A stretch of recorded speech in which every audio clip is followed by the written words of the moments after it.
દોડા દોડી સતત પ્રોગ્રામો આપ જાણો છો, પણ અમુક પરિવાર એવા છે અહીં કોઈ કલાકાર તરીકે અમે આવ્યા નથી. પણ મારું એક ગીત છે કે બેની બાર રમતી તી દાદાજીની ડેલીએ, ફોરેલું ફૂલ જાણે વાલપની વેલીએ, બેની બાર રમતી તી. જૂના એક ગીતની એક કડી છે, એનો અર્થ મને દિનેશભાઈ બહુ ગમે છે. એક દીકરી આમ આંબાનું પાંદડું તોડ્યું ને એટલે બાપે એના લગ્ન નક્કી કરી નાખ્યા.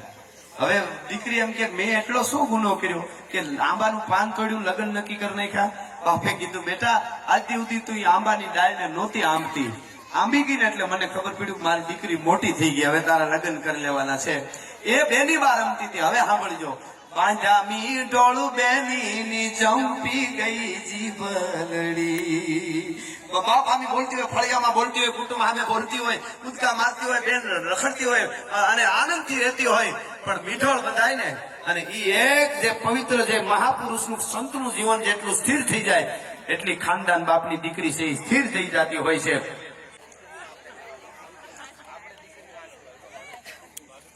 हेलो हेलो जी